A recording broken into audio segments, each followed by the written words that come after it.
What's up, guys? This is Brett here from brettdev.com and welcome back to the channel. Now, I'm in a bit of a different setup, a bit of a different place to my usual videos because I've been invited into a brand new home studio with Jake Mooney. So Jake Mooney is a friend of mine and he's also a member of Nomad School. We've been connecting and chatting for a couple of weeks. I believe we met at immigration the first time. Mm-hmm. And like I said, Jake's building out this awesome home studio, and Jake also has a really interesting backstory. So you've been in Thailand for how long? 3.5 years now. 3.5 years. And you're here with your family? That's right. My wife was born and raised here. And that's what makes it, I think, more interesting than just 3.5 years here. Yeah. So how long is your wife was just saying she was born here? How old is your wife? 35. 35. Yeah, back in 87. She was born on the north side of town. Right. Yeah, American parents. And she lived here most of her life until we got married, moved to the States, etc. Right. Very interesting. So, yeah, you're here and you've also got a bunch of kids as well. You've got 5 kids? Four and a half? 4.5, yeah. 4.5 kids. So very interesting because... I can't wait to see the comments about that bit. Yeah. But you're like... That's why I thought this would make for such a great video, because you're like a digital nomad. You're doing the thing, you're working online. But I get so many questions on the channel about how can I do that if I had a family, you know? So I thought it was super interesting, the fact that you are here, you're doing it, you've got a family. Even your backstory is just super interesting because, like you said, with your wife being born here, because that was a funny story. When I met you at immigration, you were getting a spouse visa, but you were saying like, my wife's Thai, but she's not Thai. So what is that about? Yeah, so it was also something that was really unexpected. So I met this girl online. I was living in Washington State at the time in the States, and I met her in 2005, the year I graduated high school. We met online, and she lived out here. Her parents had lived out here and worked for decades, and so she had grown up here. And she lived in Thailand, but she wasn't Thai, right? She was an American citizen, ethnically American, or ethnically European, I should say. And so we hit it off. I came out to Thailand to visit back in 2007 for like 6 weeks. And I loved Thailand. I, fell in love with her. We got married. She moved back to the States with me. We lived there for a few years. Moved to Europe for a few years for work, and then that's another story. But then we came back here because some things had changed in the Thai law about who could apply for citizenship. So there were some conditions that had changed that now allowed her to apply because she had been born here and lived here for some certain number of years, and she had been born during certain years. You couldn't not anyone can just apply. You have to be born during certain years here, right? So that process takes a couple of years, sometimes longer for some of our friends who also qualify. So we moved here in 2019, and a couple of years later, she got her citizenship. It was never a guarantee. We were just like, well, we'll see if they give it to us, and they did. And what drew you to move back to Thailand from America? Was it your wife, obviously having grown up here, she liked it here more than America? Or did you like it here and say, hey, I would like to go back and live over there? Or was that the plan all along? Or I always wanted to move here. So we got married. I had come out here and I loved it. I spent a lot of time in Mexico. I grew up in California and spent a lot of time in Mexico during my teenage years. And I just loved developing countries, where things are not so planned and set in stone, and just things are happening and people are on the street trying to make money, and everyone's like an entrepreneur, even grandmas are doing stuff, and I just liked that things were moving and changing all the time. So, but it's not as foreigners to move to Thailand, you kind of have to come up with some reason to be here, right? You don't just come here. There's no digital nomad perfect visa where you could just come here and work online, for the next 30 years, right? So you have to kind of come up with a reason. And I didn't want to just move here and force it. I'm actually a pretty risk averse guy. Right. It might not sound like it when you hear my life story, but I'm pretty conservative about all that kind of stuff. So I had jobs in the States. I was starting to do marketing and media type stuff and freelancing a bit, and got hired at this, I'll try to make it short, but got hired at this manufacturing company in Indianapolis during the recession and worked for them a couple of years doing media, PR, and stuff like that. And then one day they were like, hey, do you want to move to Poland? Like the country of Poland, right? You know, like, yeah. So they had a branch there, manufacturing branch, that was the headquarters for Europe, Africa, and Asia for everything, right? Sales, marketing, manufacturing, everything. And they wanted to expand kind of the international aspect of their marketing department there. So it was a little rural town with the company, I think, had 500 employees or something. And so I was their first, like, you know, international hire or, you know, transfer. Right. So everything was experimental. So I became a expat because the company asked me to. It was a great opportunity. It wasn't something that, there's a frog over there. Oh, you see the frog? It's a little tiny frog. I know. It's about that big. He's crawling around. How did he get in here? God knows, man. Oh, okay. Anyway, welcome to Thailand. Yes. Frogs in the studio. Yeah, that's right. There's a name for my studio. You said. Yeah, so fortunately, my first experience moving overseas, I mean, it didn't terrify my wife because she had lived overseas all her life in Thailand, right? So the idea of moving to Poland, which is a very, you know, comfortable, you know, developed country, was, for her, was like chill, like, okay, sure. And I'm like, you know, yeah, freaking out kind of. And how many kids did you have then? We had 3. Yeah, but they were young. They were like 4, 2, and just born, you know. Right.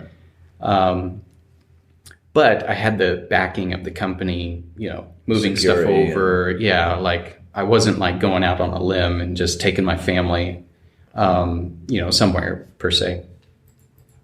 And that was something that they were like, okay, you know, would you be happy to move to Poland? Just a couple of years, you know, like just give us a couple of years and kind of get some things off the ground for us. And it ended up being 6 years because we loved it. Right. I mean, I loved it. I mean, the cost of living was low. The people were wonderful. It's such a beautiful part of Europe. You could travel to any part of Europe, just a couple days drive maximum. Yeah, like the company was great. Had a lot of opportunities to grow my own, you know, experience and skills. And I went from doing PR and like media support to eventually at the end managing their digital marketing department. Mm-hmm. So I just had amazing opportunities to learn and try things and do stuff all over the world. But we had our kids in school there, right? So immersion, we just took our kids to the little local, I mean, we're rural. There were no other Americans within 50 miles. Right. And there was one guy from the UK, and there was a guy from Mexico, and there were a couple other nationalities, and that was it. There were no other, you know, native English speakers around. So we just go to the little Polish private school down the street and like, hey, we want to enroll our kid. And all the teachers, they don't speak English, right? And they're just like, this is going to be a nightmare, right? And it, you know, our kids went and to private school for kindergarten and then got enrolled in the public school. So they were fluent in Polish when we moved here. But that wasn't something really we wanted to do long term. There were no international schools around. Homeschooling was an option that we could have done, which we looked into. But after 6 years, we were like, okay, we've done Poland, right? This was wonderful. We'd probably live here forever if we wanted to, but kind of like we had that itch to. Right. So I had been warming up the company who has operations here in Asia for a couple of years. I had been saying, well, you know, my wife grew up in Thailand, so I'm starting to handle all your marketing for Asia. You need a dedicated Asia marketing department, you know, and I could start that for you, you know. Right. And at first they were just like, okay, that's probably not going to happen. And then year 2 around comes around, you're having your, you review and, planting the seeds. Right. And you're just like, hey, remember that? That's still what I'd like to do. And, there's so much opportunity. Like, wow, so much opportunity you guys are leaving on the table. And me, I like setting up stuff, and I'm obviously the person you need. Yeah. So after 3 years of working on that, eventually they're like, well, we are setting up a new office in Taiwan for manufacturing, etc. We'll send you. We know that you need to go for your kids' reasons and stuff at this point. So yeah, we'll send. Anyway, that ultimately didn't work out. Right. But 6 weeks before we came to Thailand, that was still the plan. Oh, wow. Okay. And then you stopped working for them, or? Yeah, a few things just weren't working out.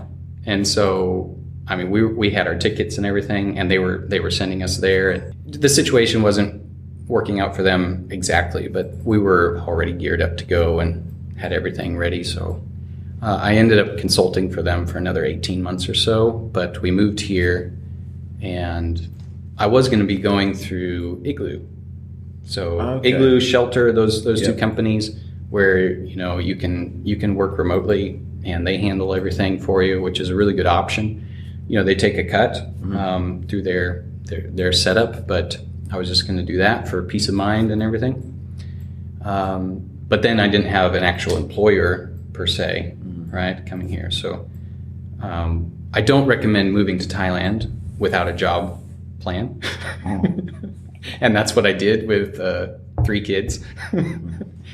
So we got here and we're like, okay, well, we don't know. We'll at least be able to show the kids where mom grew up, right? And visit. But at this, I arrived here and I started sending some emails, and I was like, I need now an excuse, a reason to live here, And there are a lot of places you can volunteer, right? There's NGOs that you can volunteer at and get a visa and things like that. But I ended up, fortunately, actually getting a job at an NGO, doing marketing and media for them for 2 years. Okay. So I actually had a job. It didn't pay a lot, it was basically paying a local salary. So now I had the incentive to go and say, okay, well, I can offer my services to people I used to work for or other companies. So I was kind of dropped into freelancing. Right. And so that's the long story short. Your question about why Thailand or what drew us to Thailand is, well, we wanted to live here.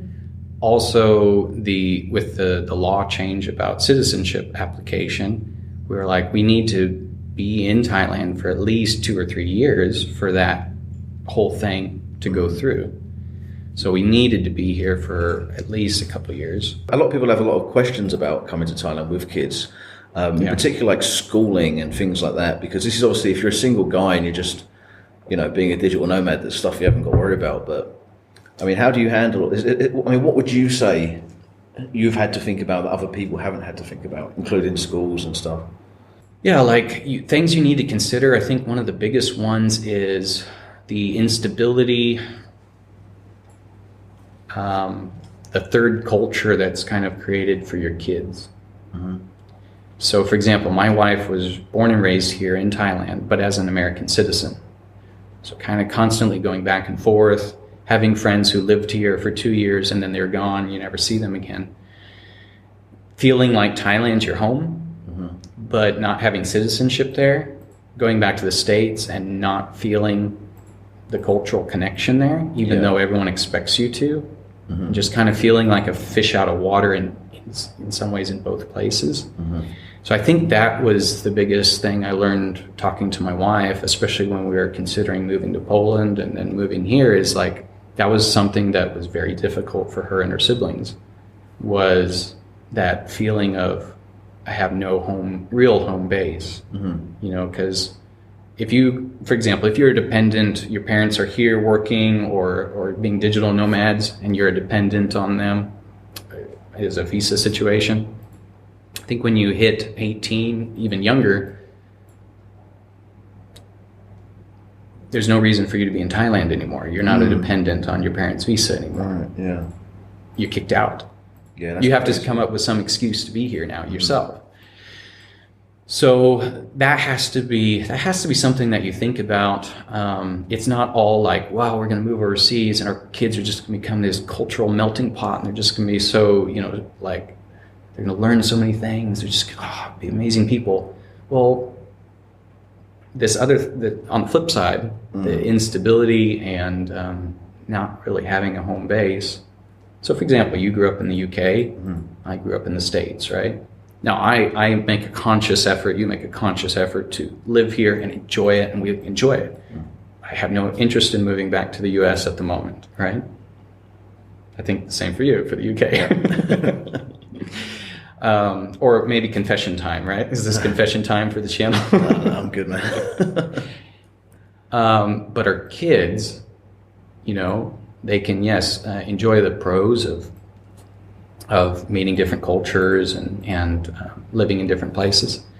But they also, we have to consider just maybe the difficulties that we're setting them up for. At the same time, I've met a lot of families here in town and in other places who are traveling the world as a family. And they're really enjoying it, right? There's so many other things that you kind of have to think through, though, as a family doing that. And I think it's very much worthwhile having, had the opportunity to do that in Poland for 6 years and then move here and have to start from scratch and try to figure it out. And obviously now my situation is a lot more stable and things, and it's kind of unique. But I think making sure that you and your spouse are on the same page, right? That's a big one because you both have to want to do this. And sometimes you might have one who's like, hey, we only have one life, wouldn't it be amazing if our kids could experience other cultures and stuff? But, one of the two might have really strong family roots in the place, right? And have difficulty. So there's so many things you have to work through and maybe warm them up to it. Like, hey, maybe this is something we could do, and communicate about it, right? Had some really good friends with 3 kids from Poland that we met here. They own some property that they rent out in Warsaw, right? And he had a good IT job, she had a good job, and they hated their lives. Right. Everything's the same every year, going through the motions, and they just, one day they said, we're going to split up. We're not happy with who we are.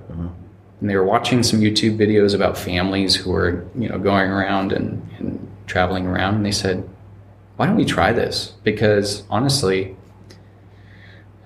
it's not working. What we're doing now is not working. Why don't we do this? And just see if this helps us to reinvent ourselves. Because in your environment where you are, everyone knows you as a certain thing, right? It can be very difficult to go, okay, I want to make some changes in my life. So getting out of that environment, suddenly you're a blank slate. You can pick the people that you're going to be hanging out with, that your kids are going to be hanging out with. You can pick your schedule. Suddenly, like you've talked about, kind of being in a bubble as an expat, you're not suddenly listening to all the news and things, right? That permeate our cultures and our home, all the arguments and everything. Family obligations. When we moved to Poland, suddenly our entire week was free. Every night. No one expected us to be anywhere. That was so liberating. We could say, what do we want to do? And how do we, as opposed to living somewhere near family and friends and things, there's just all these obligations. Yeah, just create your own life pretty much. Exactly. Yeah. So there are some challenges as a family of trying to make that happen, for sure. It's not going to work for everybody. But there are some really interesting things you can do as a family. Yeah, it's not all. Yes, I've never really heard that spoken about. That it's not. A lot of people think, oh, everything's just grand. Do you know what I mean? Everything will be great. But there are challenges, right? But yeah, this is important stuff to consider, especially if you're going to move out here with a family and don't just think, oh, it's all going to be fantastic. It is fantastic. There's considerations, right? And so one other question: would you say is there a lot of additional expenses as well? Because a lot of people ask about schooling. Do you go? Is it private schools, public schools? How much does that sort of stuff cost? how much extra expense would you say is moving out with kids? Like, obviously it depends on how many kids you have, but you know, because schools is a big thing. A lot of people in Thailand as well, as you know, there's public schools, but then there's private schools, and some private schools are just, I've got friends that have got kids and they're ludicrously expensive, man. And it's like, man, you could be here as a single digital nomad for a whole year, and that would be like one of your kids' terms. Like, it was the price of some of these schools. Like, how do you handle that, or how would you recommend people handle that? Well, I'm pretty non-traditional. All right. So I was homeschooled, and my wife was in the U.S. Right. I went to private school for high school, and then did some university, and then dropped out because I realized I could learn everything on YouTube and the internet. All right. My wife was homeschooled here in Thailand, so we know the pros and cons of homeschooling. We've seen, you know, all the great things about it and all the, you know, maybe difficulties it presents as well. Mm-hmm. So, for example, in Poland, we were like, no, we need our kids to be immersed in Poland if they're going to. And this was based on my wife's, you know, feedback and experience. Let's immerse them. Mm-hmm. Send them to school. They'll learn the language. They'll make friends. And it really worked. It had some challenges. Private school in Poland, you know, like a Polish private school was so inexpensive. Right. It was like $200 a month or less to send my kid to a just top-notch private kindergarten in Poland. Right. You know, here we're homeschooling partially because of COVID, right, but also because we also have experience with that. And for American citizens, homeschooling isn't really that big of a deal, right? In other countries, there's different requirements for your kids and their educational stuff. So, you know, everyone has to look into if that would work for them. But if you're a foreigner in Thailand, Thailand doesn't care what you do with your kids, education-wise. Not the same story in Poland, right? Even if we had homeschooled there, which was a possibility, we would have had to go through their system and register with the local school. If you're a foreigner here, you know, and you're working for an NGO and you have your kids here, you can do whatever you want. Thailand doesn't care. Yeah, I've got another friend, he homeschools his kids as well. The nice thing about homeschooling in Thailand is, for one, you can kind of do whatever you'd like, right? Thailand doesn't have all these conditions for foreigners, right? Loopholes and things that you have to go through. There are homeschool groups, co-ops here in Chiang Mai that you can connect with. There's a lot of homeschoolers here from all different kinds of nationalities and stuff like that. So, for example, you can be homeschooling your kid. You find curriculums online, right? And you can do online school. You can buy all the books and have them do it. You can afford to hire tutors here. So we had, we start our kids homeschooling here, and we hired a college student to come tutor the kids in various subjects, right? Very affordable. Right. And, you know, language, you can hire tutors on any kind of subject, right? You just put something in the Facebook group like, hey, I'm looking for someone who can tutor my kids on this, and this. I see that often in the Facebook groups, on the Chiang Mai Facebook groups, yeah. Yeah, and so, you know, usually, maybe 500 baht an hour or maybe up to 1,000 baht an hour or something like that. If it's, you know, something pretty high end, you can have, you know, tutors coming and making sure that your kids' education, you know, they're keeping up with certain subjects, or the social opportunities for homeschoolers are just whatever you want it to be, right? There's so many family get-together type things, you know, there's so many activities for kids. It's really, I mean, we have to actually kind of scale back. Right. You know, we don't want to be doing everything that they could do, right? We do a few things. So that as well, like the social aspect, like my kid, we had, there's this family that's trying to get out of Russia right now, right? So they just arrived, we met them, they have kids the same age as my kids. The kids don't speak English that well. And they're best friends. Right. They're having a blast, My son and their son's playing chess together, right? And, the girls are just having a blast. They're like, can we hang out with them again? Can we, So the social, opportunities are very, very much there. It kind of just depends on you, like if you're a hermit and you never go out, well, that's not going to change here. If you're super social and stuff and you're worried about your kids, like, socially with like something like homeschooling, there's plenty of options. But so homeschooling is something popular because financially the international schools here are good. There's a lot of different ones, a lot of programs, a lot of subjects being taught, but they are not cheap. Okay, they are cheaper than South Korea, some other countries around. But yeah, you can spend a Western salary just sending your kids to school here. So, that's probably a good option if you are coming here on assignment, from some company. And then obviously that's, part of the package and things. But if you're not and you're coming here for a while, it's probably difficult. So now you've said you've been here for, was it 3 years? 3.5, yeah. 3.5 years, and you're no longer working for the NGO. Correct. But what are you doing here? What are you doing with this space here? Well, basically, while I was working for the NGO, just started kind of networking back with people I'd worked with before and finding out if they need anything. COVID hit. It was actually, this is maybe funny for your listeners. I'd run a marketing team in Europe for a couple of years. I felt like my resume was pretty solid. I came here and I started applying for like remote positions or freelance positions. Crickets. Right. 6 months. Like I got a couple small little things, but you'd laugh at how little money, I was getting for this kind of stuff. And I was a little shocking. I was kind of like, wow, I went from 8 years of job security and, just not even worrying about the paycheck, just like do your work and get paid, to like, okay, we're not making very much money. The savings account is starting to, COVID hit. Suddenly I start getting message from someone I'd worked with 8 years ago, like manufacturing business in the States.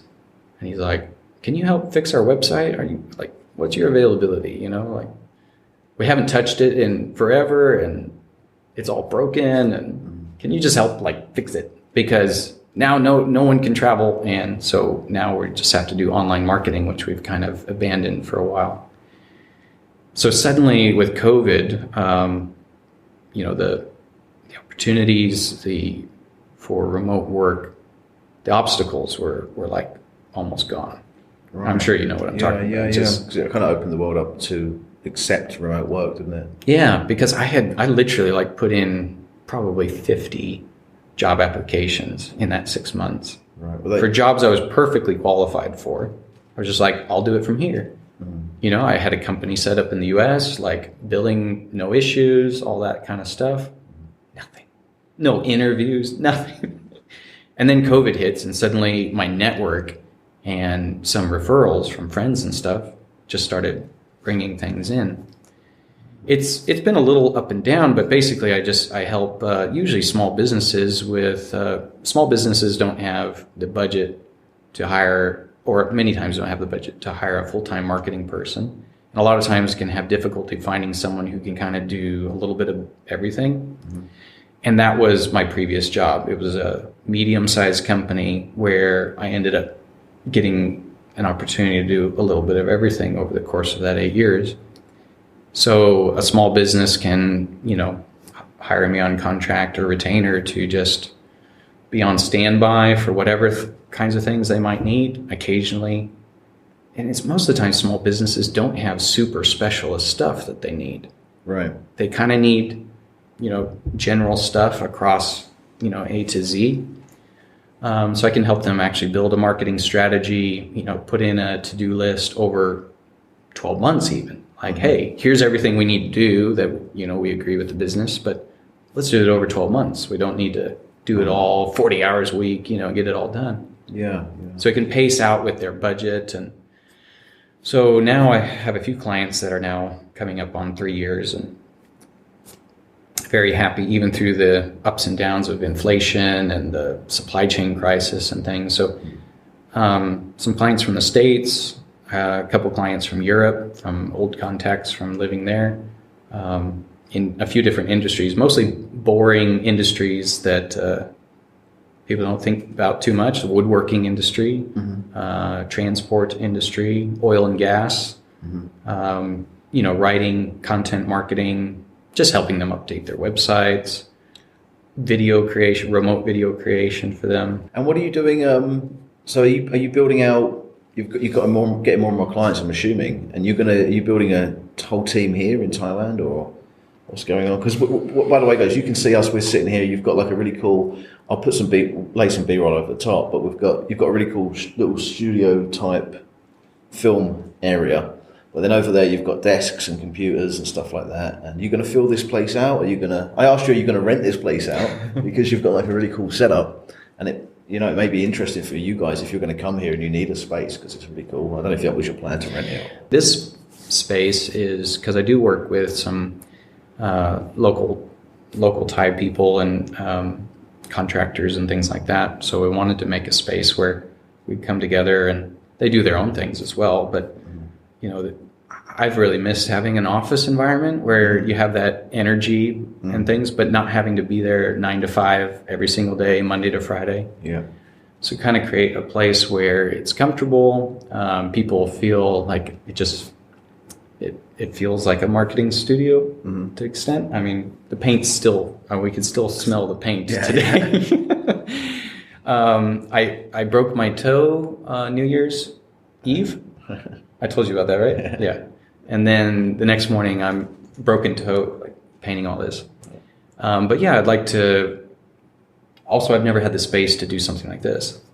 Yeah. So fortunately we had this interview lined up. We were going to do the interview anyway, right. And you sent me some photos of this in the studio. I said, why don't we just record it there? Yeah. What would you say to people that are thinking about doing it with a family? Because that was kind of the big thing, this video. You're not only a digital nomad, but you've done it with a family. You've got your family's growing still, and you're doing it just great, man. Like, what would you say to people that perhaps want to go for it? I think it's a really rewarding experience. My kids have loved it, but it's also a challenging experience as well. There's days that you're just like, not sure if this is worth it,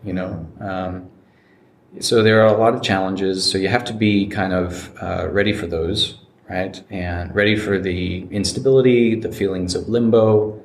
Not everything is as great as you kind of maybe hope that it might be. At the same time, like, you only have one life. Like, that's really, as I'm getting so old, now I'm starting to realize, like, I literally only have one life. And then it's only one shot. My kids only have one childhood. So, as my kids are coming into like teenage years, I'm realizing they only have one childhood, and their childhood's almost over. What has that childhood looked like? Are there any things that I can do now that would, kind of make that childhood more rich, more rewarding, more memorable?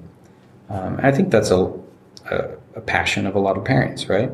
So moving to Thailand and trying it out for a few months, definitely try it out for a few weeks before you just sell everything and move here. Yeah. But that will be a very rewarding experience, I say give it a go. There's a lot of tricky things as a family to try to make that work. There's more things maybe holding you back where you live currently, but if you and your family are kind of all on the same page, you can kind of make moves to make it possible. Start to warm up your boss to the idea of remote working. Just, if you have a good job, interview for other jobs with the idea like, hey, if I take this job, I'm going to be working remotely. You can do it, yeah. And just, interview for 2 years for different companies until you find the company who's like, yeah, we want you. We don't care where you work. set up a business in your home country or whatever. It's like billing's fine and billing's easy, and just go for it. Just go for it. Yeah. And how could people get in touch with you if they are like coming to Thailand, or maybe they do want to come and, I don't know, hire this space out from you, or, you know, just you give them great advice. How can they communicate with you anyway? I mean, I mentioned that I've got this community called Nomad School, and you're a member of there. Would that be a good place for them to? On Nomad School for sure. Like just join Nomad School, get into the group. I'll put a link in the description if you want to go and join. It's free, by the way, so you can just join for free. It is free. Well, thank you very much for coming on, man. I'll leave it there. And like I said, we'll leave it there only because we could talk for ages, but we're running out of room on the cameras. So we had to wrap it up. But we'll leave it there. Thank you so much, mate. And if people want to get in touch with you, they can. I'll put links to your website and all that as well. But you can also talk to Jake in Nomad School, and not just you. I'm not just send all you guys go and just bombard Jake. There's other people in Nomad School who've got families who can help as well. So we've got a big community. Everyone's really helpful, so it's awesome. And my experiences are just my experiences, right? So everything I said in this video, like someone else will tell you something different. Yeah, you get different perspectives. But thank you very much for coming on, man. Thanks appreciated. So much. And that's all for now, guys. If you like this video, then you're probably going to really like this one. And I'll see you next time. Take care.